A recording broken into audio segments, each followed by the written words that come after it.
noches. Buenas noches, amados hermanos. Es un gusto verlos, es un gusto saludarlos. Gracias a todos los que ya se han podido añadir. Yo los voy a invitar para que oremos y nos ponemos en las manos del Señor y le vamos a pedir al Señor que nos bendiga con su presencia, que nos bendiga con su palabra, que su Santo Espíritu permita que la palabra de Dios cobre vida en nuestros corazones. Señor Jesús, en esta noche venimos delante de ti para darte gracias, Señor, para agradecerte todas tus bondades, tus misericordias, para agradecerte, Señor, que tú eres bueno con nosotros, eres bueno en gran manera. Gracias, Señor, que tenemos el privilegio de conocerte en esta vida, de caminar contigo. Gracias que tú nos escogiste por tu puro amor y afecto, Señor, porque tú no necesitas nada de nosotros, Señor. Nos creaste y nos formaste porque ese fue tu bien y gracias porque te has dado a conocer. Señor, te damos gracias, qué personas más privilegiadas somos nosotros de tenerte en nuestro corazón, de poderte conocer a través de la oración, a través de tu palabra. Señor, te damos gracias por todo. En esta noche venimos delante de ti porque hoy estamos necesitados de recibir tu palabra. Queremos recibir tu palabra como el sustento, como el alimento necesario para nuestra vida, como el maná del Antiguo Testamento, Señor. Oramos que nos des nuestra porción en esta noche, Señor. Satisface nuestras necesidades naturales, emocionales y espirituales. Te pedimos, Señor Jesús, que te manifiestes de una manera especial, que tu palabra encuentre cabida en nuestra mente, pero también cabida en nuestro corazón, que pueda dar su fruto al 100 por 1. Te damos gracias, Señor Jesús, por tu obra perfecta. Sé con nosotros en esta noche. Bendice a los hermanos que ya nos acompañan, bendice a los hermanos que se añadirán más tarde, y también oramos por los hermanos que tendrán el privilegio de ver el estudio en internet, Señor. Bendícelos también a ellos y dale su porción, Padre. Te lo suplicamos en el nombre de tu Hijo Jesús. Amén. Con el permiso de ustedes, déjenme hacer algo.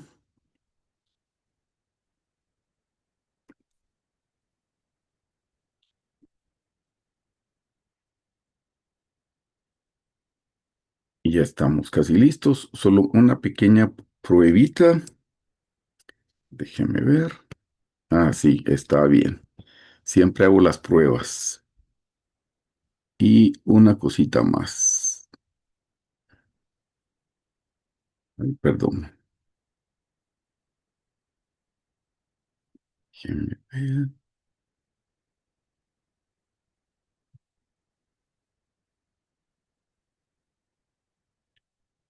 Hay algo que no recuerdo cómo se hace ahora, hermanos. Regálenme un minutito. Ay, ay, ay.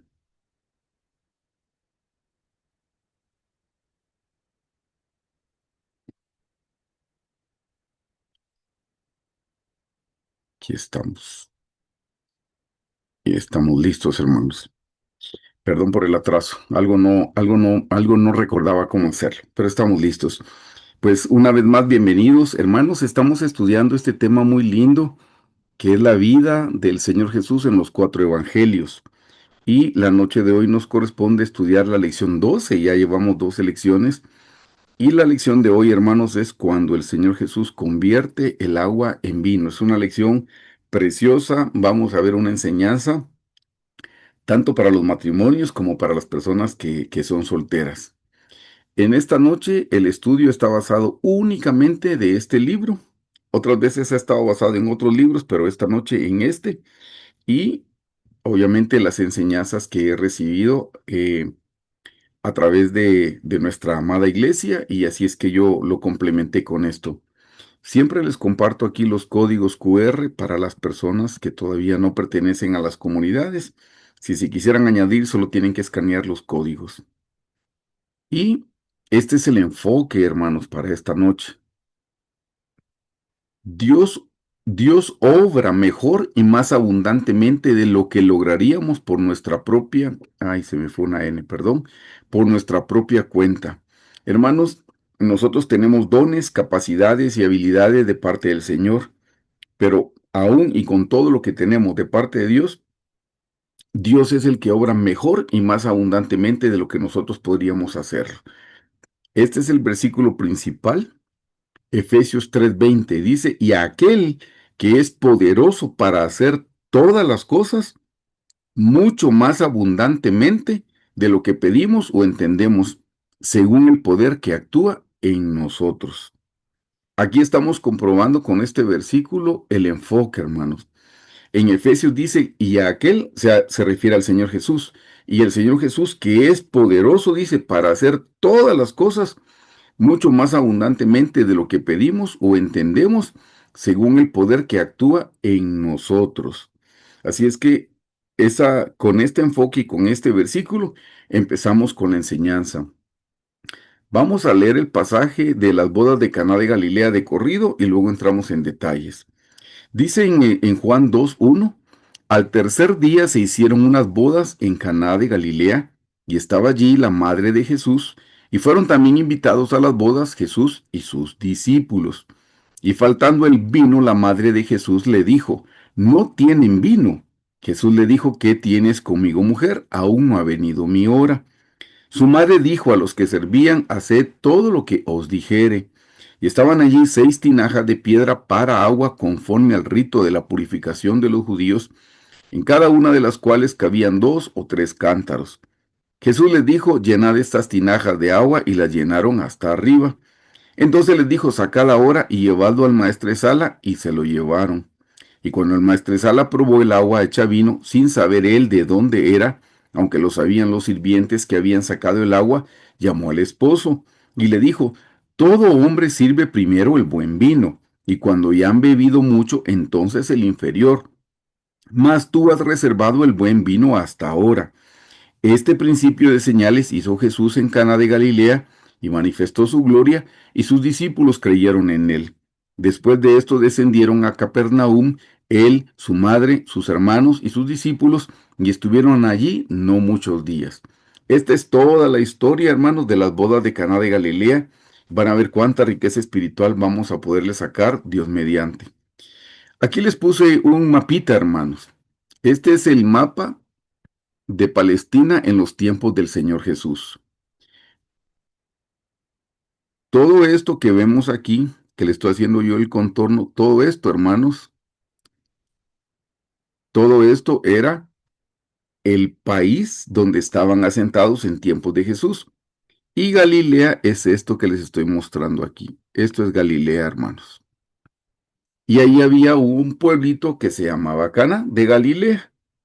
Les traje una figura también. No sé si era exactamente así, pero así fue como yo la encontré, donde está aquí el mar de Galilea, que les he dicho en otras ocasiones que se le llamaba mar, pero realmente era un lago. Y miren que aquí aparece la casa donde dice que se estaban celebrando las bodas de Caná de Galilea, para que ustedes puedan ubicarse más o menos cómo era en esa época.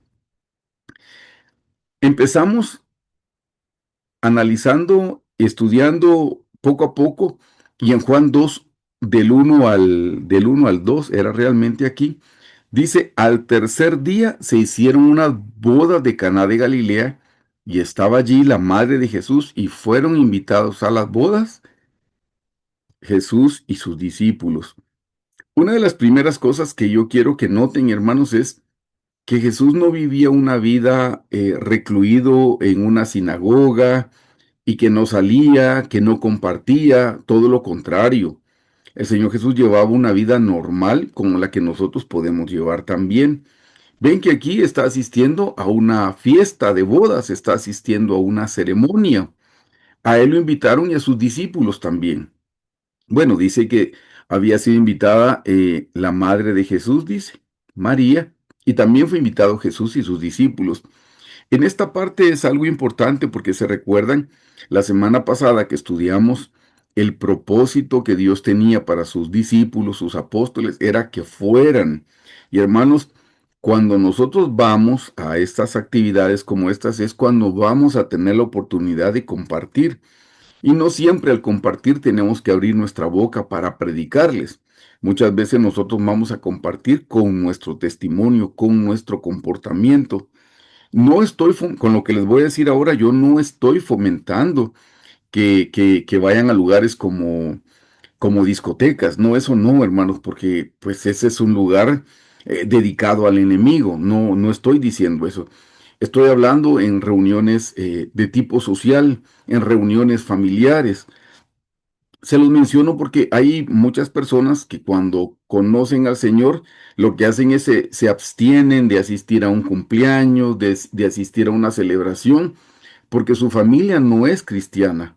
Aquí no estoy diciendo yo que en las bodas de Caná no eran cristianos, eran de la misma religión, pero yo algunas veces he tenido que asistir a reuniones y como les digo, el Señor le permite a uno dejar brillar las obras que el Señor ha puesto en nosotros, sencillamente con el comportamiento.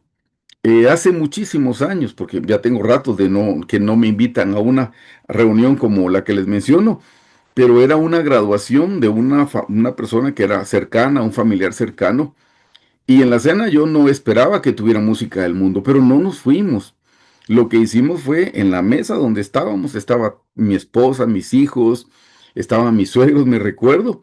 Bueno, a la hora que sirvieron los alimentos, nos tomamos de las manos y delante de todos oramos y dimos testimonio. Si el testimonio habrá tocado o no habrá tocado, yo ya no lo sé porque no terminé de conocer a todas las personas. Pero lo que digo es, el Señor Jesús asistió a unas bodas porque mantenía el contacto y la relación familiar o de tipo social. Como les digo, no estoy diciendo, no estoy incluyendo discotecas, no estoy incluyendo cantinas, no estoy incluyendo bares. No, eso definitivamente que no, hermanos. Pero aquí es una relación, es una fiesta, es una actividad social a la que el Señor Jesús participó. Y noten que no hizo su primer milagro en una iglesia, en una sinagoga, en un grupo de oración, no, lo hizo precisamente en una festividad, lo hizo precisamente en una celebración de bodas como la que estamos estudiando. Una de las cosas que me llama la atención es que aquí dice, y al tercer día, y quiero que estudiemos qué significa eso de al tercer día de qué. Aquí les anoté en el Evangelio de Juan, que es donde nos estamos basando ahora, en el Evangelio de Juan, ¿cuál es el tercer día de qué? Les anoté aquí, el día número uno, que está en Juan 1 del 19 al 28, ahí Juan el Bautista da testimonio del Señor Jesús.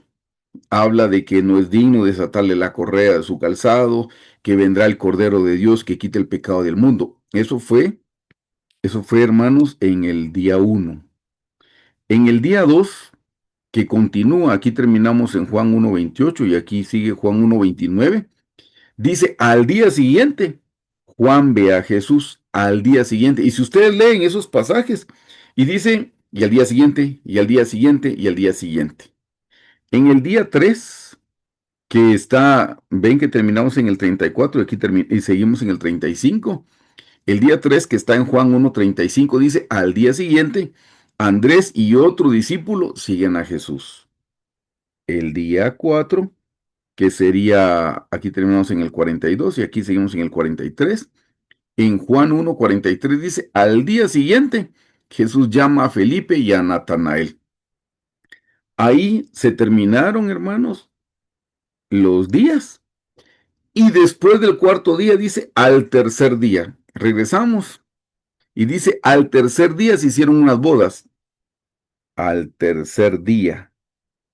Al tercer día estamos viendo aquí, hermanos, que ya sería el día 7. Miren qué cosa más interesante, porque el día 7 ustedes saben que es un día muy especial. El número 7 es un número completo. El número 7 en los días era el día de reposo. Entonces, ven qué hermoso, hermanos, cómo sí coinciden y hay detalles que a veces perdemos de vista, porque solo dice al tercer día. Es al tercer día de todos los sucesos que venía contando Juan en su evangelio. Entonces, esto es en el día séptimo. El día número 7 les estoy mencionando yo, hermanos, que es un día de reposo. En este caso no dice exactamente que haya sido el sábado, solo dice que era un día 7. Y miren qué cosa más hermosa, porque el Señor asiste a una ceremonia, a un matrimonio, y les estoy poniendo yo en hebreo cómo se dice matrimonio. Matrimonio en hebreo es menukha, es la palabra 4495, si usted la quiere comprobar. Pero mire qué lindo lo que significa la palabra matrimonio. La palabra matrimonio significa reposo, descanso, consolación y paz. Tengo que hacer un paréntesis si me están escuchando hermanos que están casados. Querido esposo y querida esposa, eso es lo que debería de ser su matrimonio y mi matrimonio. Lo que debería ser es un reposo, un descanso, una consolación y una paz. Nos casamos precisamente, hermanos, porque el Señor nos quiere llevar a ese estado de reposo. Vamos a ver luego que esto es una figura de la relación que el Señor Jesús quiere tener con su iglesia. El Señor Jesús quiere tener una relación matrimonial.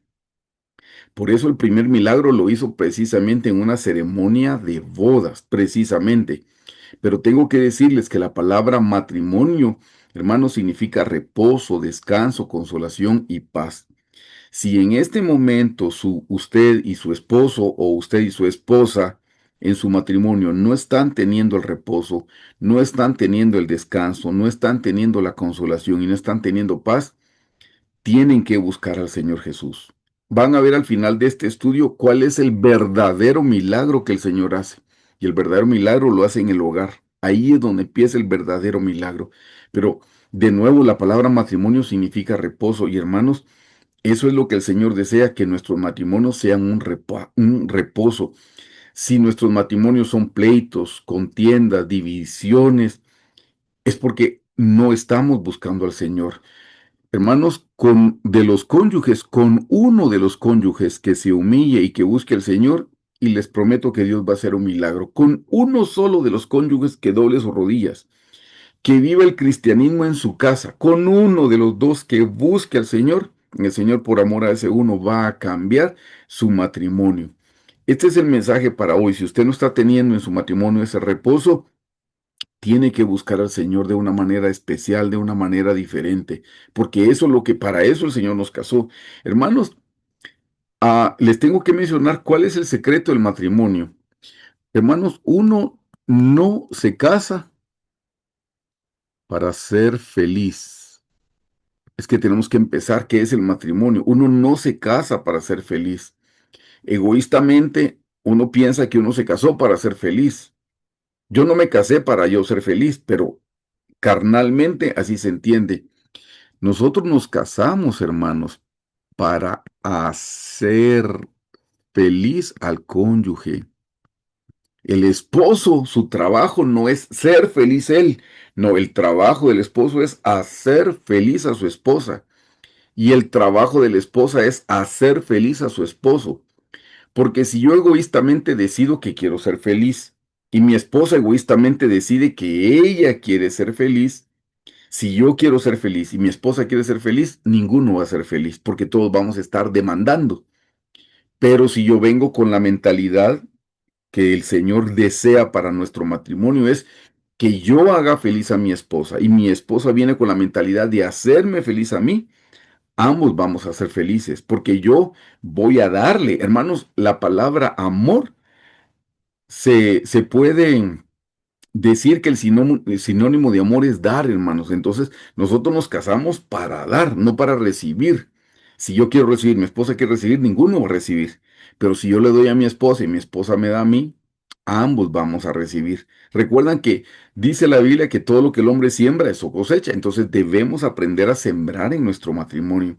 La Biblia dice que dando es como recibimos. Nosotros somos los primeros que tenemos que dar. Por eso es que tal vez muchos matrimonios no están teniendo el reposo, el descanso, la consolación y la paz, porque no se están entregando, no se están sacrificando, no se están dando el uno al otro. Ven todo lo que podemos aprender solo de esta frase al tercer día. Sí, al tercer día llevamos 4, entonces los otros 3 días suman 7. 7 representa el reposo, es un número completo, representa el reposo. Y justo, casualmente, pero ustedes saben que en Dios no hay casualidades, la palabra matrimonio también significa reposo, descanso, consolación y paz. Vamos a la parte donde el Señor Jesús asiste a unas fiestas. Estamos en Juan 2 del 1 al 12, que es donde dice, Al tercer día se hicieron unas bodas en Caná de Galilea y estaba allí la madre de Jesús y fueron también invitados a las bodas Jesús y sus discípulos. Aquí podemos ver, hermanos, y aquí fue precisamente donde el Señor Jesús hizo un milagro. El primer milagro, hermanos, no lo hizo, como les mencioné al principio, en una iglesia, en una sinagoga, en un grupo de estudio bíblico. No, el primer milagro lo hizo en una ceremonia, en un matrimonio, en una casa. Porque, hermanos, el milagro que el Señor ha hecho en nuestros corazones se tiene que reflejar primeramente en el hogar. No me diga un hermano que es un gran cristiano si no sabe amar a su esposa, si no tiene una esposa que esté siendo feliz en su matrimonio, no se dedique a predicar, no se dedique a servir en la iglesia, porque su primer ministerio es su casa. Eso es lo que está diciendo el Señor. El Señor hizo un milagro en un matrimonio, en un hogar. Ahí es donde se tiene que reflejar nuestro cristianismo. Desafortunadamente, muchas personas son cristianas afuera, pero no son cristianas en su casa. En su casa se escuchan gritos, en sus casas se escuchan maltratos. Eh, Eso no es el verdadero cristianismo. El cristianismo de domingo adentro de la iglesia, eso no es un verdadero cristianismo. En la iglesia todos nos portamos bien. Lo importante es que nos portemos bien delante de nuestro cónyuge, delante de nuestros hijos. Eso es lo importante. Ahí es donde tenemos que aprender a vivir nuestro cristianismo. Por eso es que ustedes ven desafortunadamente cuántos matrimonios cristianos y se están divorciando. La otra vez vimos unas estadísticas y nos percatamos y nos dimos cuenta que el porcentaje de gente cristiana que se divorcia es un porcentaje semejante, igual o mayor que la gente que no es creyente. Y eso es imposible que esté sucediendo, no debería suceder, porque adentro tenemos a Jesús y Jesús es amor. Nosotros deberíamos de ser las personas más amorosas de esta vida. Yo la otra vez que compartí eso en la iglesia les digo, hermanos, la iglesia debería ser el lugar más amoroso de toda Guatemala. Nuestra iglesia debería ser porque tenemos a Jesús y Jesús es amor. La Biblia claramente dice, no me digas que amas a Dios a quien no miras, sino amas a tu prójimo a quien sí miras. Y hermanos, ¿qué prójimo más cercano que nuestro cónyuge y nuestros hijos? ¿Qué prójimo más cercano el que podemos tener? Así es que ahí es donde el Señor quiere que se refleje el milagro de nuestra salvación, el milagro de nuestro cristianismo. Ese es el énfasis que el Señor hace cuando hace esta clase de milagros. La boda, hermanos, les anoté aquí que es la relación de Dios con su pueblo. Una boda, eso es lo que el Señor quiere tener. Por cierto que no todos los cristianos van a ser su esposa, eso ustedes ya lo saben. Pero noten cómo una boda natural es figura o reflejo de la boda espiritual que el Señor quiere tener con nosotros. Lean por favor conmigo Efesios 5:25. Maridos, amad a vuestras mujeres. Ese es el mandamiento que nos da a nosotros los varones casados. Maridos, amad a vuestras mujeres, así como Cristo amó a la iglesia y se entregó a sí mismo por ella. Varones, a nosotros nos está diciendo el Señor que nosotros tenemos que dar la vida por nuestra esposa. Eso es lo que está diciendo. Aquí menciona claramente, dice, así como Cristo amó a la iglesia y se entregó a sí mismo por ella. Es lo que le dije, nosotros tenemos que hacer una entrega diaria. Si nosotros viéramos en peligro a nuestra esposa, piensen que estamos recreándonos en el mar y las olas empiezan a llevarse mar adentro a nuestra esposa. ¿Verdad, varones, que estaríamos dispuestos nosotros a dar nuestra vida por nuestra esposa? Estoy seguro que sí, todos estaríamos dispuestos. Pero ¿por qué no damos la vida cuando estamos teniendo algún disgusto o alguna disputa? Porque cuando tenemos una disputa, queremos tener la razón. Yo hace ratos que aprendí esto y se los pregunté en una ocasión. Para los casados, ¿qué es mejor, tener paz o tener la razón? Todos decimos queremos tener paz, pero a la hora de una discusión se nos olvida que queremos tener paz y lo que queremos es tener la razón. Si estamos dispuestos a dar nuestra vida por nuestra esposa, ¿por qué no dar la vida en una discusión? Que es más sencillo que dar la vida con el ejemplo hipotético que les puse del mar. ¿Se dan cuenta? Ahí es donde nosotros tenemos que aprender a entregarnos. Leamos ahora Apocalipsis 19, el 7 al 8. Estamos hablando de la relación matrimonial que el Señor Jesús quiere tener con su iglesia. Gocémonos y alegrémonos y démosle gloria, porque han llegado las bodas del Cordero y su esposa se ha preparado, y a ella se le ha concedido que se vista de lino fino, limpio y resplandeciente, porque el lino fino es las acciones justas de los santos. Este no es el tema, pero tengo que mencionarlo. El Señor está preparando morada para nosotros y nosotros como su esposa debemos preparar nuestras vestiduras. Y dice que nuestras vestiduras son acciones justas. ¿Sabe qué son las acciones? Hermanos, las acciones son las obras, nuestra conducta, nuestro comportamiento que sea agradable. Y ahí dice, oh, acciones justas. La palabra justas, hermanos, significa que nosotros debemos hacer lo que Dios nos pide hacer, no que hagamos cualquier cosa porque a nosotros se nos ocurrió. No, eso habla de obediencia, eso habla de soberanía, que estar bajo la soberanía de Cristo, que todo lo que nosotros hagamos es porque el Señor nos lo mandó. A eso es a lo que se refiere cuando dice el lino fino es las acciones justas. Nuestras vestiduras son obras, nuestras vestiduras son acciones. Hermanos, ¿qué es amor? El amor son obras, no son sentimientos. La otra vez alguien preguntó que qué era el amor. Y hermanos dice, amarás a tu prójimo como a ti mismo. Y ahí no dice si lo siento o no lo siento. Así es que el amor no son sentimientos. Ya sé que para el Día del Cariño así es como se vende, ¿verdad? El amor es un sentimiento. Pero de acuerdo a la Biblia, el amor es una decisión. Yo decido si voy a cumplir con la palabra del Señor de amar a mi prójimo. Y lo amo a través de mis buenas obras. Yo tengo que tener buenas obras, obras que Dios me mandó, esas son las obras justas. Así es que ven, hermanos, que la boda natural es figura de la boda espiritual o la boda celestial que el Señor quiere tener con su iglesia. Veamos esta parte que es importantísima. Faltó el vino.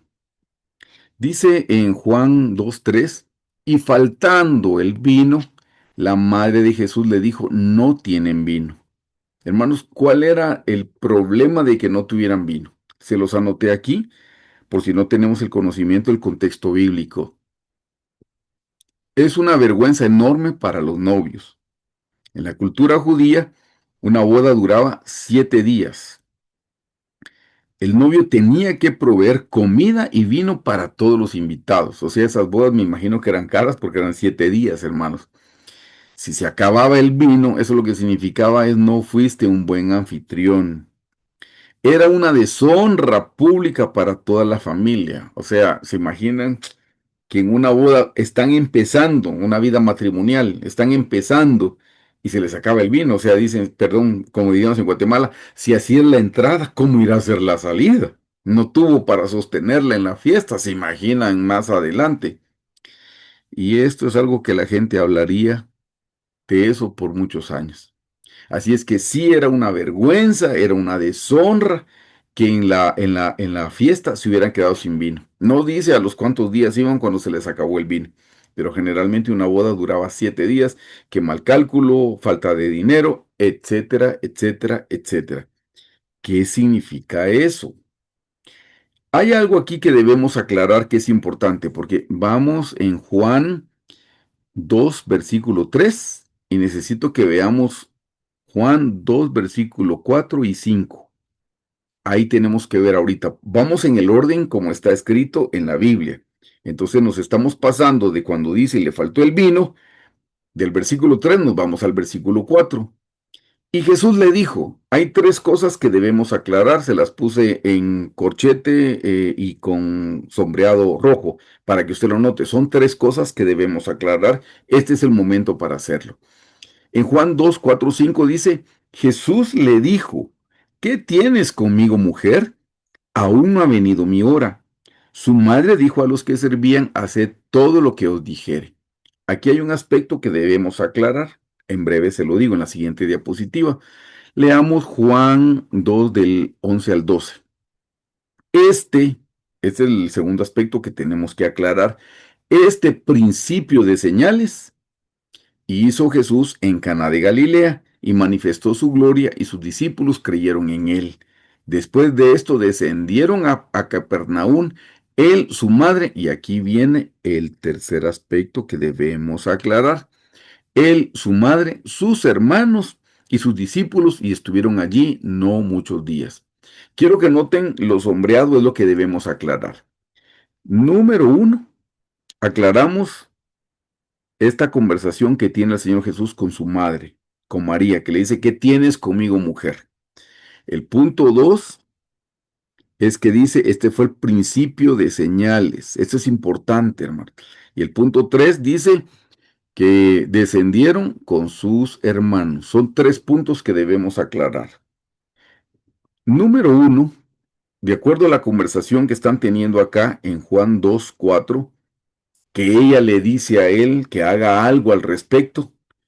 Esto es lo que debemos aclarar. Hermanos, la madre del Señor Jesús no es intercesora. Sé que hay una religión que pone a la madre de Jesús como intercesora, como mediadora por esta conversación que aparece aquí en Juan 2:4-5. Con todo el respeto, lo voy a decir con todo el respeto, con todo el amor del mundo, pero es necesario que en este momento lo aclaremos. María, la madre del Señor Jesús, no es intercesora solo por ese pasaje. Tenemos que leer lo que dice la Biblia al respecto de quién es el intercesor, quién es el que está en medio de Dios y el ser humano. Si leen conmigo, por favor, aquí está la primera cita. Romanos 8:34 dice, ¿quién es el que condenará? Cristo es el que murió, más aún el que también resucitó, el que además está a la diestra de Dios. O sea, están preguntando quién es el que condenará y dice, Cristo es el que murió y más aún el que también resucitó y el que además está sentado a la diestra del Padre. O sea, murió, resucitó y está a la diestra, a la derecha del Padre. Le subrayé la parte que le quiero hacer énfasis en este pasaje. El que también intercede por nosotros. Hermanos, con todo el respeto, no es la madre de Jesús quien intercede por nosotros. No, no es ella quien intercede. El que intercede es el Señor Jesús. Leamos la segunda cita bíblica. Primera de Juan 2:1. Hijitos míos, estas cosas os escribo para que no pequéis. Y si alguno hubiere pecado, abogado tenemos para con el Padre, a Jesucristo el justo. Aquí dice abogado, Él es el intercesor, Él es el abogado que tenemos para con el Padre. Ven, hermanos, que no podemos hacer nosotros una teología de un solo versículo. No, tenemos que verlo en otros versículos. Cuando estemos estudiando la Biblia, hermanos, lo correcto es, si entendemos algo en un versículo, debemos encontrar eso que entendimos en ese versículo, lo debemos encontrar en más versículos. Es imposible que solo aparezca en un solo lugar. Si solo aparece en un solo lugar es porque nosotros le estamos dando una interpretación personal. Pero aquí no es lo que yo digo, lo que dice mi pastor, lo que dice mi iglesia, lo que dice mi doctrina. No, aquí lo importante es qué es lo que dice la Biblia. Y para que tenga validez debemos encontrarlo en la Biblia por varios lados, hermanos. Aquí ya vimos nosotros que a quien aparece como el intercesor es el Señor Jesús. Veamos otro versículo más. Estamos en el punto 1 todavía de que la madre del Señor Jesús, ay, perdón, aquí equivoqué, la madre del Señor Jesús no es intercesora. Lean por favor conmigo 1 Timoteo 2 del 5 al 6. Porque hay un solo mediador, dice. Hay un solo Dios y un solo mediador. Aquí está, mire. Entre Dios y los hombres. Jesucristo, hombre. O sea, claramente dice, hay un solo. Lo aclara, no hay más. Porque alguien puede decir, no, también está el Señor Jesús y la madre del Señor Jesús. No, no, no. Aquí claramente dice, hay un solo mediador, y dice cuál es el nombre del mediador. De nuevo, porque hay un solo Dios y un solo mediador entre Dios y los hombres, Jesucristo hombre, el cual se dio a sí mismo en rescate por todos, de lo cual se dio testimonio a su debido tiempo.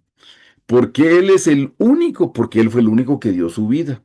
No es un intercesor solo porque habló, no, no, no es solo porque intervino, no, no.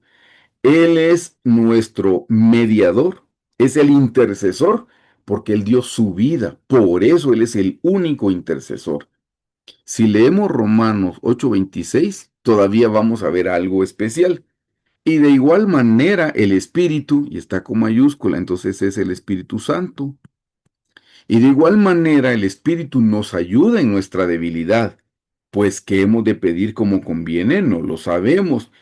Pero el Espíritu mismo, aquí está de nuevo mayúscula, Espíritu mismo que dice, y intercede por nosotros con gemidos indecibles.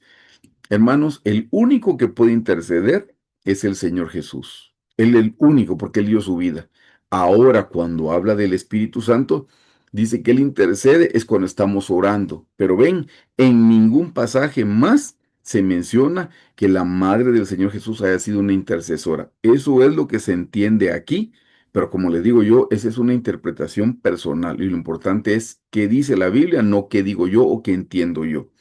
Esa fue la primera cosa que aclaramos. La segunda cosa siempre está relacionada con la primera. Dice, este fue el principio de señales. Les tengo que hacer la aclaración porque la misma religión que considera que la madre del Señor Jesús es una intercesora, también dice que el Señor Jesús hizo muchos milagros cuando él era un niño. Les anoté los milagros que se dicen. Yo lo encontré en internet, lo busqué, porque quería aprovechar que no hubo ningún milagro antes. Este fue el primer milagro que el Señor Jesús hizo. Por eso dice, este fue el principio de señales. No hay milagros de cuando él era chiquito, antes de los 12 años. Les voy a leer lo que les anoté aquí. Dice, en el siglo II es de este del que salen historias de Jesús cuando él era niño. Pero eso es lo que dice esta religión. Dice, ¿qué milagros dice que hizo Jesús antes de los 12? Primero, a los 5 años hizo 12 gorriones de barro en sábado. Los niños le dijeron, no se puede trabajar en sábado. Jesús aplaudió y las aves cobraron vida y volaron. Ese es el primer milagro que le atribuyen, pero eso no es cierto, eso no está en la Biblia, hermano. Sí, este hay un libro, creo que es un libro apócrifo de Tomás donde aparece esto, hermano. Pero no, hermanos, estamos leyendo que dice, este fue el principio de señales.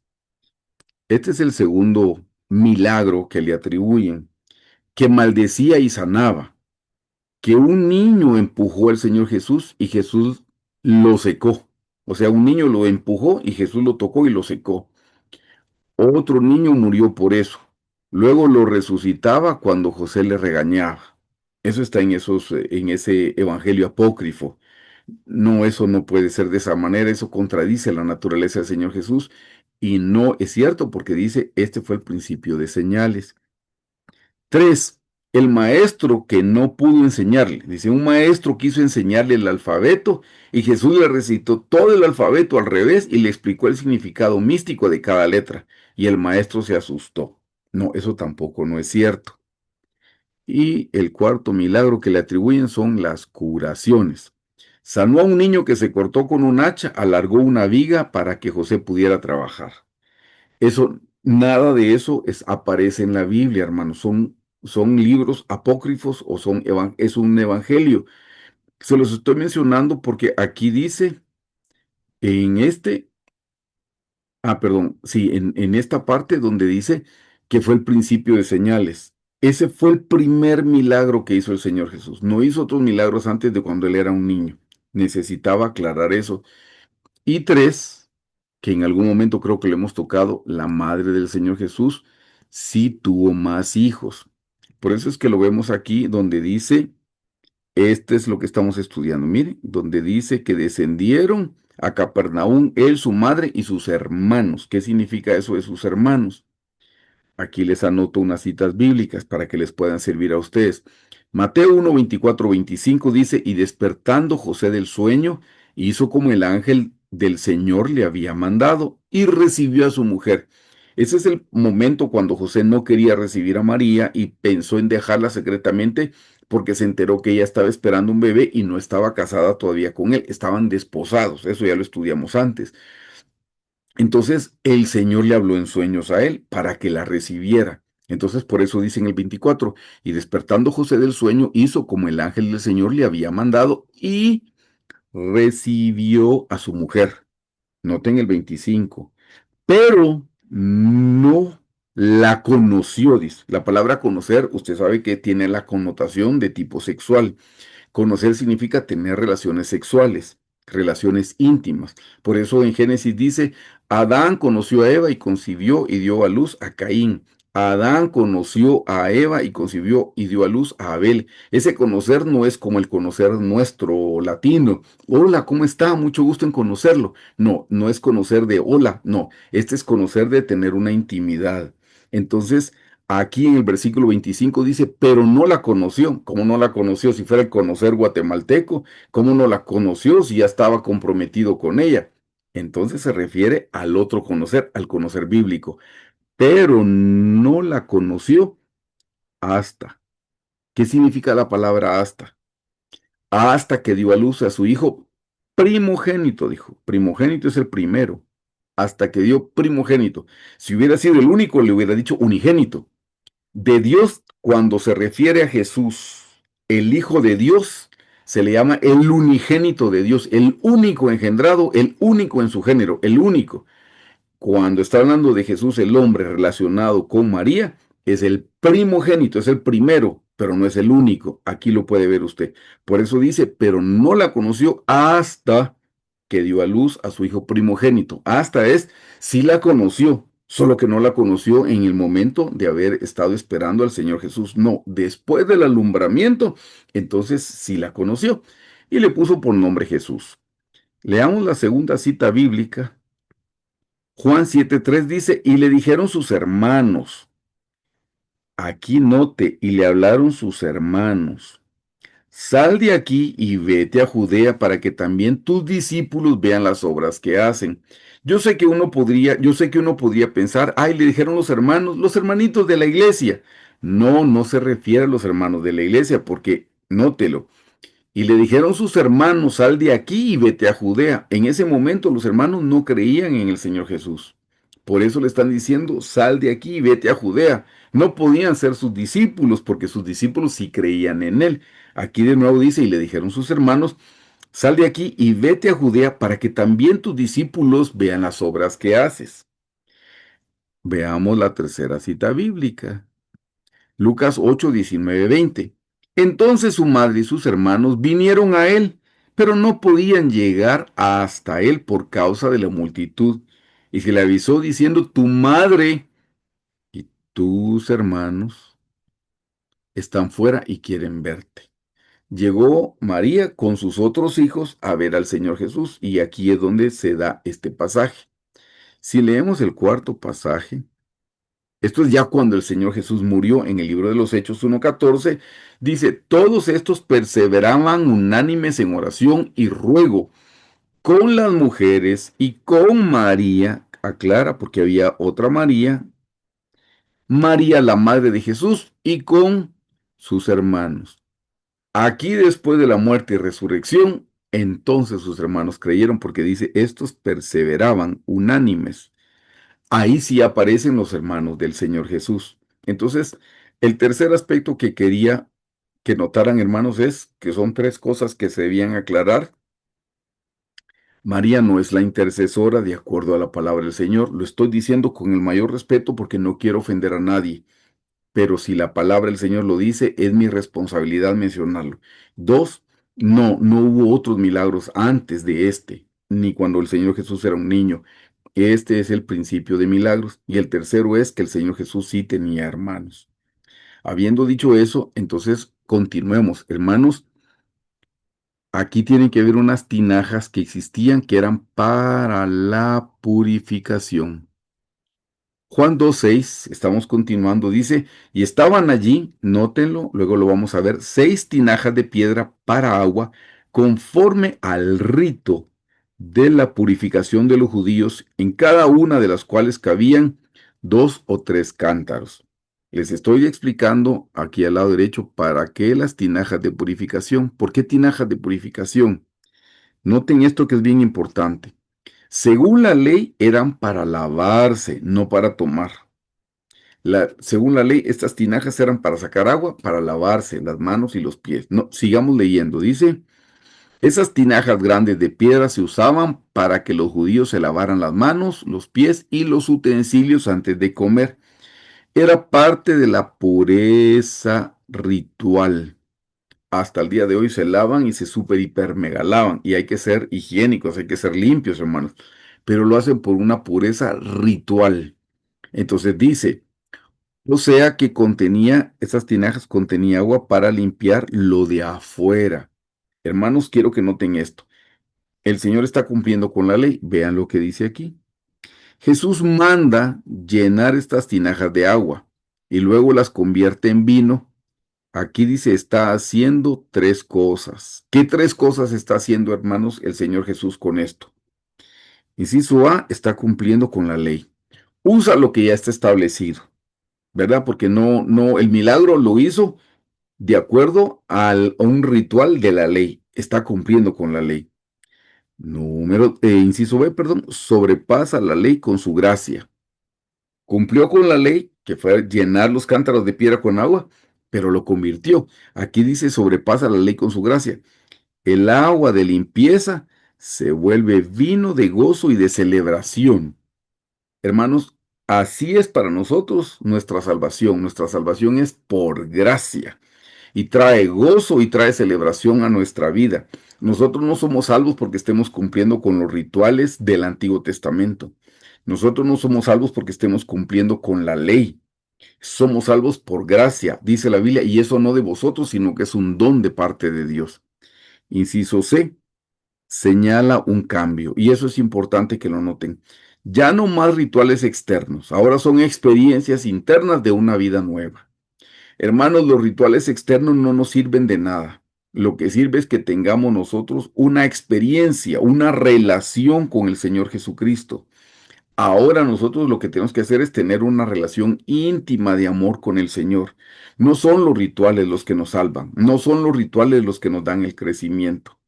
Por eso en otras ocasiones hemos hablado, hermanos, lo importante es nuestra relación de amor con el Señor. Eso es señal de un cambio verdadero. Por eso le dije, si Jesús está dentro de nosotros, se tiene que notar y donde se tiene que notar primero es en la casa. Ese es el primer lugar donde se tiene que notar que somos cristianos, que somos creyentes, en nuestra casa. La primera persona que debería notarlo es nuestra esposa o el esposo y los hijos. Son los primeros que deberían de notar, porque hay señal de un cambio. No estamos cumpliendo rituales, no estamos cumpliendo leyes. Hemos sido salvos por la pura gracia y misericordia del Señor. Un pequeño resumen. Les puse aquí el agua de la purificación y aquí el vino de las bodas. El agua de la purificación limpia por fuera.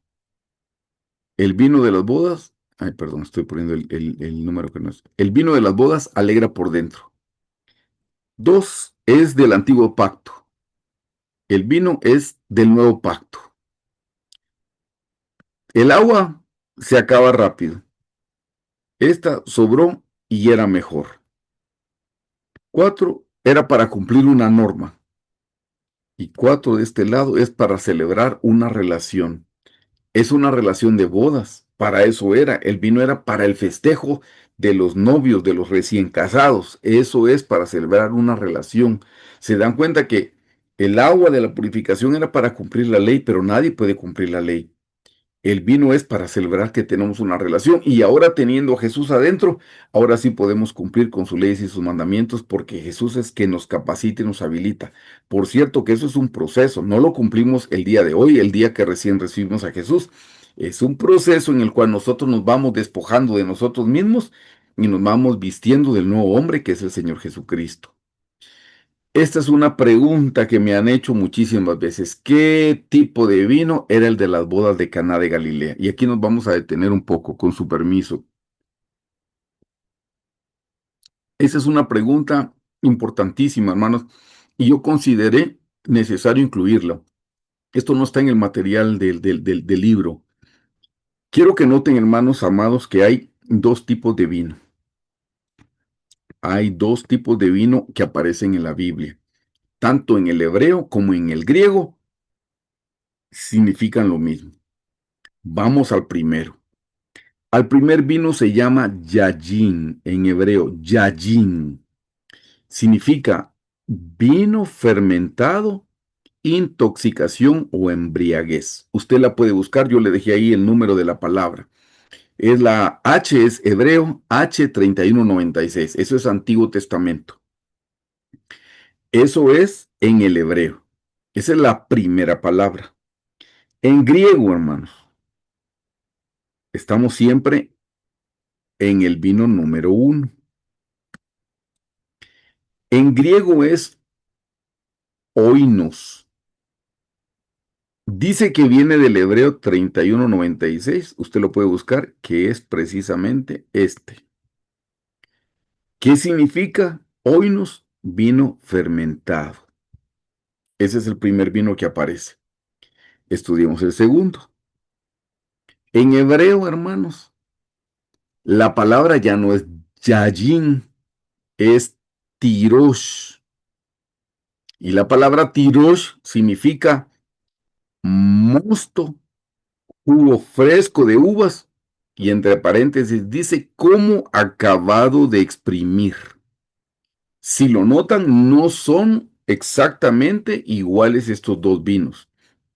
Son líquidos producto de las uvas. Pero ¿cuál es la diferencia? Uno tiene tiempo de ser exprimido y ya está fermentado. El segundo está recién exprimido. Esa es la diferencia. No estamos hablando de lo mismo, hermanos. Siempre en el 2, que es el que estamos estudiando, veamos ahora el griego. El griego del fermentado en el uno era oinos, ¿lo recuerdan? Aquí. Pero el griego que no es fermentado, que es jugo de uvas o mosto, se dice gleucos. Yo le estoy dejando las palabras. ¿Qué significa? Vino dulce, mosto, nótelo. Buen vino y vino nuevo. Eso es lo que significa. Significa vino nuevo porque está nuevecito, está recién exprimido. O buen vino, porque como no está fermentado, entonces se le llama buen vino. Espero que puedan ver la diferencia entre los dos tipos de vinos. No tengo ningún interés en explicarlo de otra manera, pero así es como aparece de acuerdo a la concordancia de Strong. Usted puede buscar esas referencias en la concordancia para que lo pueda comprobar. Entonces ven, hermanos, que por un lado, aquí de este lado está el vino fermentado y de este lado hay un vino que es un jugo de uvas, el mosto que no está fermentado. Hay dos vinos diferentes y muchas veces en la Biblia solo se tradujo vino. No, en algunas veces en el Nuevo Testamento sí hay pocas donde dice mosto, pero en la mayoría dice vino, solo que usted se tiene que ir a la referencia. Ahora, ¿por qué le estoy haciendo yo esa diferenciación? ¿Por qué le estoy contando que hay dos tipos de vino? Porque queremos saber cuál era el tipo de vino que se tomó en las bodas de Caná de Galilea. Mire, número uno, ni los reyes ni los sacerdotes deben tomar el vino fermentado. No se puede. Lea por favor conmigo, aquí tengo los reyes y los príncipes. Proverbios 31 del 4 al 5. No es de los reyes, o Lemuel no es de los reyes, beber vino, ni de los príncipes la sidra. No sea que bebiendo olviden la ley y perviertan el derecho de todos los afligidos. ¿Qué vino está prohibiendo? El fermentado. El fermentado está prohibiendo. Y ustedes pueden ir a esa cita y pueden buscar la palabra. ¿Qué dice de los sacerdotes? En Levítico 10 del 8 al 11, y Jehová habló a Aarón diciendo, tú y tus hijos contigo no beberéis vino ni sidra cuando entréis en el tabernáculo de reunión, para que no muráis. Estatuto perpetuo será para vuestras generaciones, para poder discernir entre lo santo y lo profano y entre lo inmundo y lo limpio. O sea, no deben de tomar, dice, porque si ustedes toman no van a poder discernir. Necesitan estar sobrios. No tienen que dejarse embriagar porque no van a poder discernir entre lo que es santo y profano, entre lo que es inmundo o limpio. No, no van a tener ese discernimiento. Termina en el 11. Y para enseñar a los hijos de Israel todos los estatutos que Jehová les ha dicho por medio de Moisés. Hermanos, aquí está hablando del vino fermentado. Aquí está hablando, se lo voy a decir de otra forma, del vino alcohólico. No, aquí está prohibido para los reyes y los sacerdotes, está prohibido el vino alcohólico. No lo podían tomar. ¿Qué vino tomó el Señor Jesús en la Santa Cena? Esto es importante también, porque en las bodas de Caná de Galilea no dice que el Señor Jesús haya tomado vino. En las bodas de Caná de Galilea no lo dice. En la Santa Cena sí tomó, entonces tenemos que ver qué vino tomó. Lea por favor conmigo Lucas 22 del 15 al 20. Y les dijo, cuánto he deseado comer con vosotros esta Pascua antes que padezca, porque os digo que no la comeré más hasta que se cumpla en el reino de Dios. Y habiendo tomado la copa, dio gracias y dijo, tomad esto, está invitando a sus amigos. Quiero que note que está invitando, tiene que notarlo. Note que no solo tomó él, sino que le dio de tomar a sus discípulos, porque eso es importante, que sepamos que le dio. Versículo 17, y habiendo tomado la copa, dio gracias y dijo, tomad esto y repartidlo entre vosotros, porque os digo, no beberé más. Quiere decir que ahí tomó. Esta es la última vez que la voy a tomar, está diciendo, no beberé más del fruto de la vid. Aquí tomó vino. No beberé más del fruto de la vid hasta que el reino de Dios venga. Esta fue la última vez que tomó en la tierra. Y tomó el pan y dio gracias y lo partió y les dio diciendo, este es mi cuerpo que por vosotros es dado, haced esto en memoria de mí. De igual manera, después que hubo cenado, tomó la copa diciendo, esta es el nuevo pacto en mi sangre que por vosotros es derramada. Eso es lo que representa, luego lo vamos a ver en detalle, pero quiero que noten que aquí les dio de comer a sus discípulos y les dio de tomar a sus discípulos. Eso es importante que lo recuerde, que les dio de tomar. ¿Qué vino tomó el Señor Jesús en la Santa Cena? Necesito que regresemos a Éxodo 12. Vamos a leer el 5, el 7, el 8, el 14, el 15, el 19 y el 20. Se los puse en orden. Está hablando de la Pascua, hermano. Esto es en la Pascua. Y eso es sinónimo de la Santa Cena. Dice, el animal será sin defecto, que tenía que sacrificar, que tenía que inmolar. El animal será sin defecto, macho de un año, lo tomaréis de las ovejas o de las cabras. Eso es el día de la Pascua. Se recuerdan que tenía que rociar la sangre en los dos postes y en el dintel de la puerta. Esto habla de la cruz. Versículo 7. Y tomarán de la sangre y la pondrán en los dos postes y en el dintel de las casas en las que lo han en que lo han de comer. Y aquella noche comerán la carne asada al fuego, panes sin levadura. Nótelo, no tenía que tener levadura. O sea, esto es sin, nótelo desde ya, sin fermentar.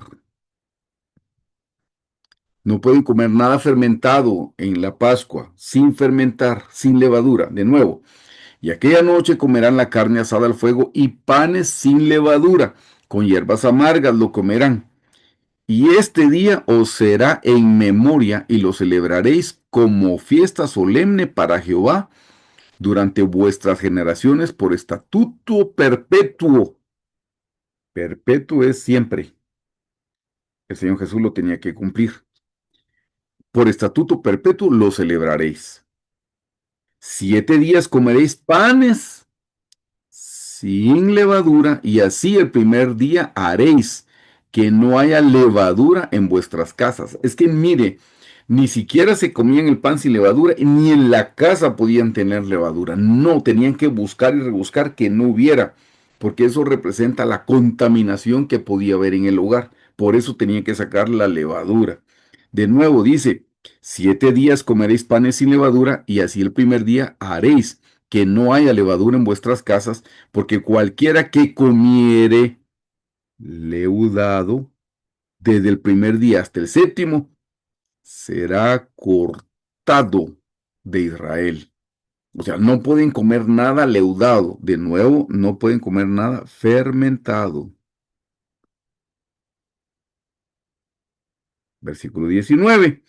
Por 7 días no se hallará levadura en vuestras casas, porque cualquiera que comiere leudado o fermentado, así extranjero como natural del país, será cortado de la congregación de Israel. Lo dice 2 veces claramente. Versículo 20. Ninguna cosa leudada, fermentada, comeréis. Ninguna cosa, ninguna cosa, ninguna cosa. En todas vuestras habitaciones comeréis panes sin levadura. Hermanos, está hablando que en la Santa Cena no pueden tomar nada que esté fermentado, nada que esté leudado. Eso es lo que hace la levadura, que fermenta la masa y la leuda. Entonces, eso está diciendo que no, eso no puede pasar. Entonces, el vino de la Santa Cena no podía ser un vino fermentado, no podía ser un vino alcohólico, porque el Señor estaría incumpliendo con esta parte de la Escritura. Mire, aquí le voy a poner esta cita bíblica. ¿Por qué no podía el Señor Jesús tomar y ofrecer vino fermentado? Quiero que mire estas escrituras. Tal vez ya las ha leído, pero tal vez no le había puesto este énfasis. 29. ¿Para quién será el ay? ¿Para quién el dolor? ¿Para quién las rencillas? ¿Para quién las quejas? ¿Para quién las heridas en balde? ¿Para quién lo amoratado de los ojos? Está diciendo, ¿para quién es el ay? Y menciona dolor, rencillas, quejas, heridas de balde, amoratado los ojos. Eso está hablando de cosas malas. ¿Para quién? Y aquí dice en el 30, mírelo. Para los que se detienen mucho en el vino. Para los que van buscando la mistura, esa mezcla. Todos esos ayes son para los que toman vino. Para eso está diciendo, para los que toman vino. Mire lo que dice en el 31. No mires al vino cuando rojea, cuando resplandece su color en la copa. Se entra suavemente, dice. Nótelo en el 32. Mas al fin como serpiente morderá y como áspid dará su dolor. Dígame si no es cierto que las gentes que toman licor terminan con dolor, con rencillas, con quejas, con heridas, con moratones. Dígame si no les pasa eso. Aquí lo está diciendo en Proverbios. Y en el 32 dice, el resultado del vino, mas al fin como serpiente morderá y como áspid dará dolor. O sea, terminará trayendo alguna calamidad, terminará trayendo alguna tragedia, terminará trayendo algún dolor. Eso es lo que está diciendo. 33. Tus ojos mirarán cosas extrañas y tu corazón hablará perversidades. Eso es por tomar licor, por tomar vino fermentado. Serás como el que yace en medio del mar o como el que está en la punta de un mastelero. Y dirás, me hirieron, mas no me dolió, me azotaron, mas no lo sentí. O sea, la gente que toma y le pasan todas esas cosas no importa, no pasa nada. Me hirieron, mas no me dolió, me azotaron, mas no lo sentí. Hermanos, el Señor Jesús no puede ofrecerle a sus amigos vino fermentado porque estaría incumpliendo con lo que dice aquí en Proverbios 23. Estaría incumpliendo con lo que dice en Éxodo de que no pueden comer nada leudado. Y estaría incumpliendo con lo que dice aquí en Proverbios 23, 29. Y todavía le tengo una cita bíblica porque le dije, el Señor Jesús les ofreció el vino. Por favor, léalo, subráyelo en su Biblia, póngale una llamada de atención a Habacuc 2:15. Mire lo que dice. Ay, aquí está hablando de un ay y aquí habla de otro ay. Ay del que da de beber a su prójimo. O no solo tomar, no está bien si usted quiere ser un rey, un sacerdote. No, no está bien. No, todavía darle vino a alguien. Mira lo que se dice Habacuc, que está condenando que alguien invite a otra persona a tomar vino. Eso es lo que yo estoy leyendo. Dígame si lo estoy entendiendo mal. Ay del que da de beber a su prójimo. Ay de ti que le acercas tu hiel y le embriagas para mirar su desnudez. Habacuc está siendo enfático cuando dice, ay del que da de beber a su prójimo, ay de ti que le acercas tu hiel y le embriagas para mirar su desnudez. Ni siquiera compartirlo, dice. Por eso le dije, nótelo. El Señor Jesús les dijo, tomad esto. ¿Cómo le va a decir él a sus discípulos, tomen de esto? Si Habacuc está condenando que una persona invite a otra a tomar vino, eso estaría el Señor incumpliéndolo. Esto es importante porque entonces, ¿por qué tomaban vino en la Biblia?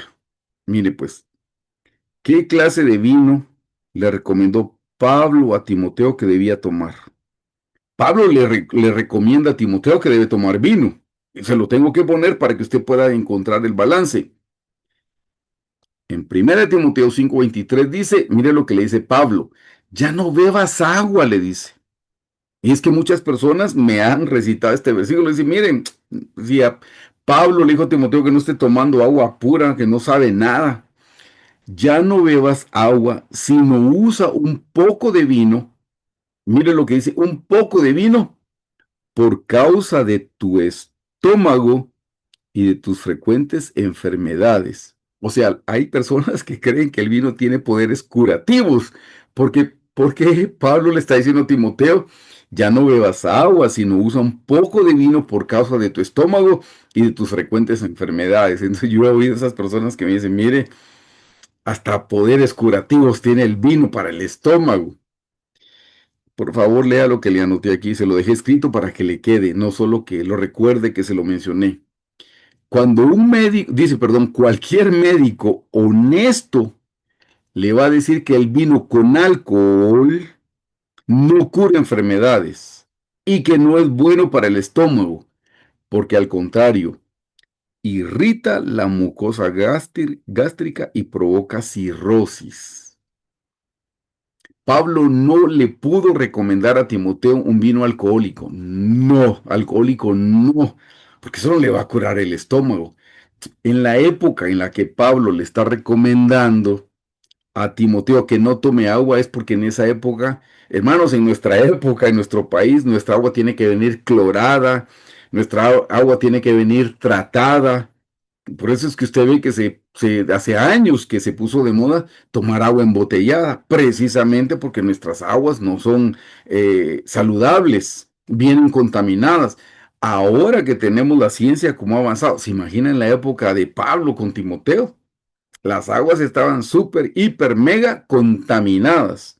Así es que por eso es que Pablo le dice, ya no tomes agua, pero no porque el agua sea mala, sino en esta época, en estas condiciones, el agua venía contaminada con microbios, etcétera. Entonces, ¿qué era más sano tomar vino? Obviamente está hablando del mosto. No puede estar hablando de la bebida alcohólica por todo lo que yo ya le mencioné aquí. Imagínese que si tiene problemas estomacales y va a tomar bebida alcohólica, lo que le va a provocar es, le irrita la mucosa gástrica y le va a provocar cirrosis. Así es que esa era la razón por la que antiguamente tomaban vino, pero tenía que ser el vino recién exprimido. Yo espero que eso haya quedado claro. ¿Qué representa el vino? Vamos a ver ahora qué representa el vino. Lucas 22:20.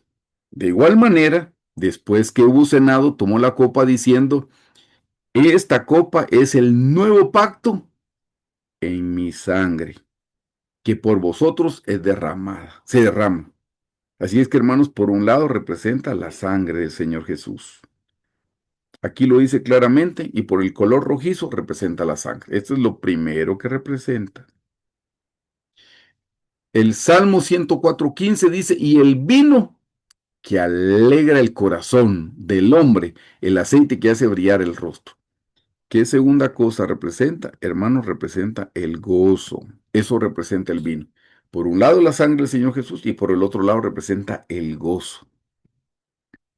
Esta es una lección preciosa, hermanos.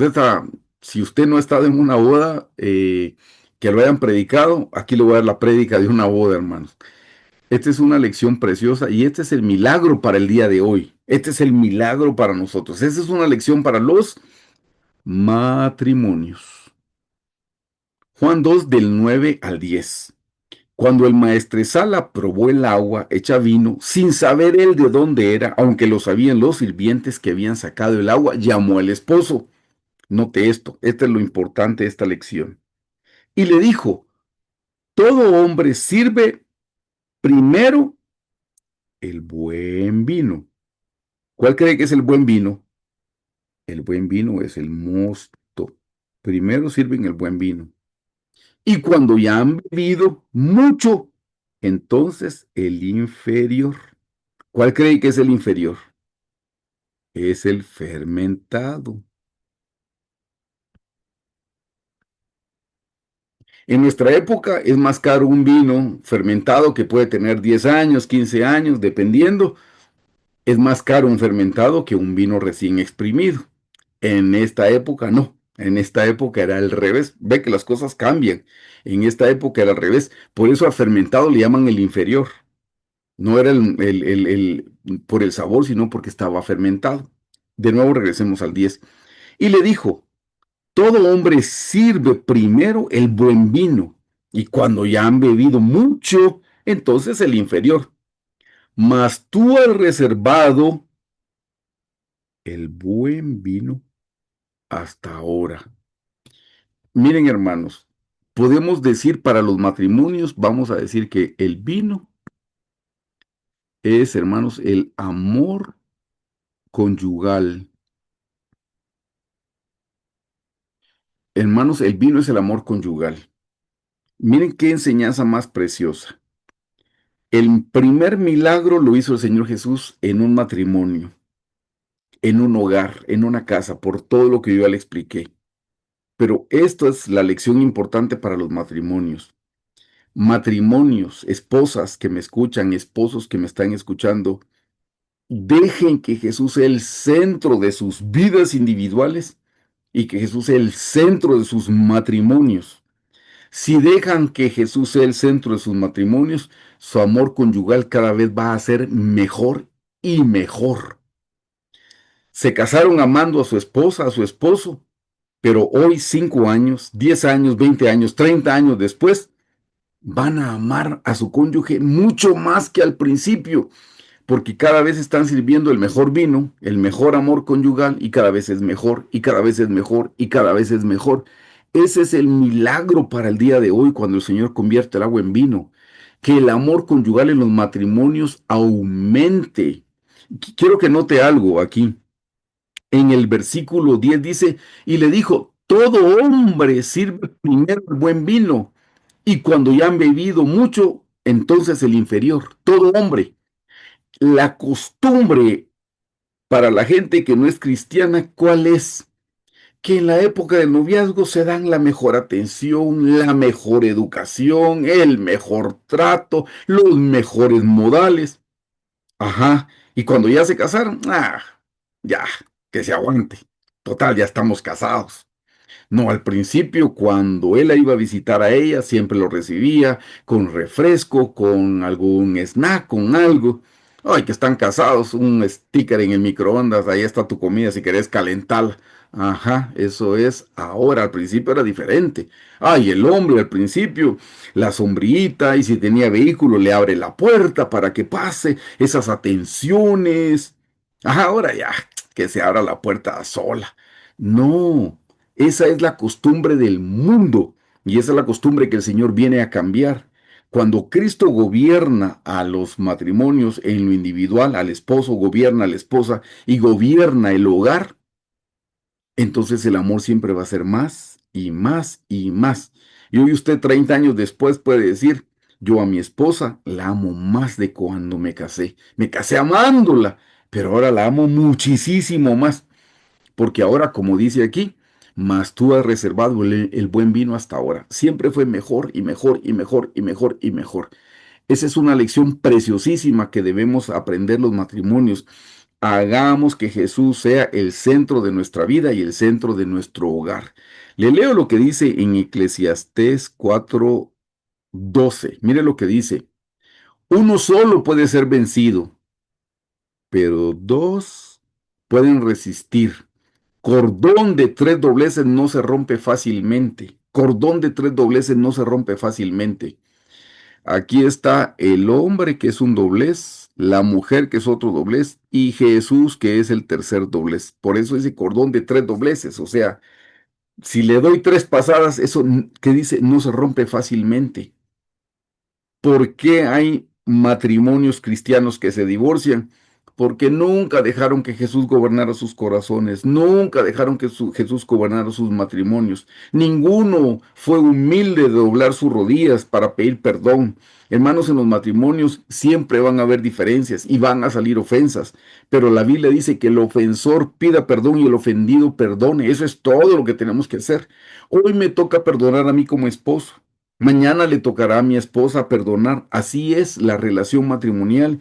Vamos cediendo, cada día nos vamos entregando más y más y más.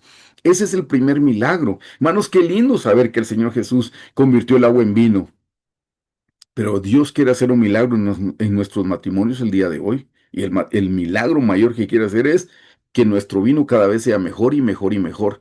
Si usted, varón, esposo, hoy reconoce que no le está dando el trato que le daba a su esposa desde el principio, está fallando y está pecando. Vaya y arrepiéntase y pídale perdón al Señor y cambie. Deje que Jesús lo gobierne primeramente a usted para que usted pueda gobernar a su esposa. Cambie la actitud. Así no es el plan del Señor. Así lo único que van a hacer es llevar al fracaso. Esposa, si usted hoy reconoce que usted antes le daba un mejor trato a su esposo y ese trato ha cambiado, está mal, está fallando, tiene que arrepentirse y tiene que volver al Señor. Deje que Jesús la gobierne. Hermanos, en los matrimonios a veces se da el adulterio emocional. No solo está el adulterio físico de que un hombre falló andando con otra mujer que no es su esposa, o una esposa falló andando con un hombre que no es su esposo. Ese es el adulterio físico, pero hay un adulterio emocional. Déjeme que se lo note por algún lugar. Le quiero contar esto porque es importante que tengamos esa clase de cuidado, hermanos, ya que tocamos este tema y no es un seminario para matrimonios, pero estamos hablando de un milagro en unas bodas. Los esposos pueden adulterar emocionalmente. Se lo voy a decir claro, con el trabajo. Le dedican más tiempo al trabajo que a su esposa. Ahí hay un adulterio emocional. ¿Y sabe cómo fallan las esposas? Las esposas también pueden adulterar. Las esposas pueden adulterar con sus hijos. Se desbordan a los hijos, al esposo ya no importa. Los hijos, los hijos, los hijos. Y sí deben atender bien a los hijos, yo no digo que no, pero no por encima de la relación con su esposo. Recuerde un día sus esposos, sus hijos un día se van a ir y con quien se va a quedar es con su esposo. Esposos, igual, el trabajo un día va a terminar, o lo jubilan o lo despiden. Con quien se va a quedar toda la vida es con su esposa. Se dan cuenta, hermanos, que a veces no nos percatamos y podemos estar cayendo en adulterio los esposos con el trabajo y las esposas con los hijos. Ese es un adulterio emocional. Dejemos que Jesús gobierne nuestras vidas. Cuando un matrimonio cristiano se divorcia, lo primero que uno piensa es, no vivieron su cristianismo en la casa. Era un cristianismo del diente al labio, pero no estaban viviendo una relación con el Señor Jesucristo. Hermanos, ese es el primer milagro que Dios quiere hacer en casa. Ese es el primer milagro. Miren qué cosa más hermosa, hermanos. Y ahora viene el número 6. El número 6, de acuerdo a Génesis, hermanos, dice, y creó Dios al hombre en el día sexto. Así es que el número 6 lo que representa es al hombre. Entonces esas 6 tinajas de piedra representan el corazón del hombre, porque son de piedra. El hombre fue creado en el sexto día y aquí están el corazón de piedra. Ahora, esta es la lección que viene para los que no están casados. Es para todos también, incluye a los casados, pero si usted no está casado, mm, haga caso omiso de esto. Pero si usted no está casado, esta es la lección para todos, solteros y casados. Aquí están las 6 tinajas, 1, 2, 3, 4, 5 y 6. Esto, dijimos, representa al hombre. ¿Cuál es la lección para nosotros? Si nosotros nos llenamos del agua de la palabra de Dios, El agua de la palabra de Dios, cuando leemos la Biblia, memorizamos la Biblia, meditamos la Biblia, recitamos la Biblia, entonces nosotros vamos a tener el gozo. Porque el agua de la palabra, adentro de nuestros corazones, se convierte en vino y el vino representa el gozo como lo vimos. ¿Usted no tiene gozo ahora? ¿Ha perdido el gozo de su salvación? ¿Ha perdido el gozo? ¿Ya no quiere seguir con el Señor? ¿Está pensando en claudicar? ¿Está dudando? Necesita volver a tener un encuentro con la palabra del Señor y llenarse de la palabra de Dios. Llene su corazón con el agua, llene esas tinajas con el agua de la palabra y eso se va a convertir en gozo en su corazón. Si usted ahora no tiene ese gozo, no tiene esa fuerza para continuar adelante, es porque ha dejado de tener contacto con el agua de la palabra.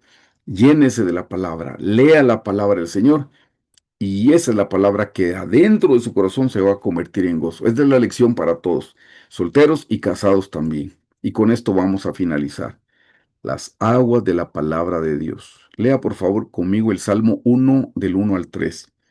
Bienaventurado el varón que no anduvo en consejo de malos, ni estuvo en camino de pecadores, ni en silla de escarnecedores se ha sentado, sino que en la ley de Jehová está su delicia, y en su ley medita de día y de noche. Esto es importante, mire. Sino que en la ley de Jehová está su delicia, y en su ley medita. Medita es que la está pensando de día y de noche. Mira el resultado. Será como árbol plantado junto a corrientes de aguas, que da su fruto a su tiempo y su hoja no cae. Y todo lo que hace prosperará. Hermanos, esta es la lección de las bodas de Caná de Galilea. El Señor va a convertir el agua en vino, pero no lo convirtió en el pozo, no lo convirtió en el río, lo convirtió cuando estaban adentro de las tinajas. El Señor va a hacer un milagro cuando usted se llene de la palabra del Señor. Cuando usted llene su corazón de la palabra del Señor, Dios va a hacer un milagro en su vida. Mire qué hermosa la figura que le anoté, le puse, perdón, le anoté, no, que le puse al lado derecho. Aquí está el río de la palabra de Dios. Y usted entonces va a ser como un árbol frondoso, como un árbol que siempre tiene fruto y que todo lo que hace prosperará. Yo lo voy a invitar ahí donde está para que ore conmigo y le damos gracias al Señor. Señor Jesús, te damos gracias una vez más en esta noche, Señor. Gracias por tu palabra. Gracias porque tu palabra es como el agua, Señor, que sacia nuestra sed. Gracias porque tu palabra, Señor Jesús, viene a satisfacer nuestras necesidades. Hoy venimos a decirte que nosotros estamos como el ciervo que brama por tus aguas, Señor. Hoy nuestra alma está clamando por tu palabra. Hemos entendido, Señor Jesús, que si nos llenamos de tu palabra, en nuestros corazones de piedra, el agua se convertirá en el vino del gozo, el gozo de nuestra salvación. Ayúdanos, Señor, a no dejar de llenarnos del agua de tu palabra.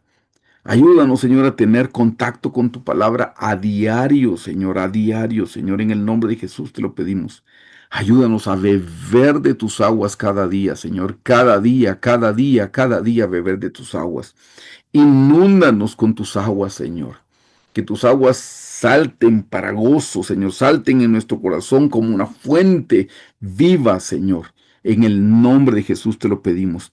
Te damos gracias por el milagro que hiciste en las bodas de Caná de Galilea. Y gracias porque tú puedes hacer ese milagro cada día en nuestra vida, cada vez que nos llenemos de tu palabra. Ayúdanos que en esta noche no vayamos a dormir sin habernos llenado del agua de tu palabra.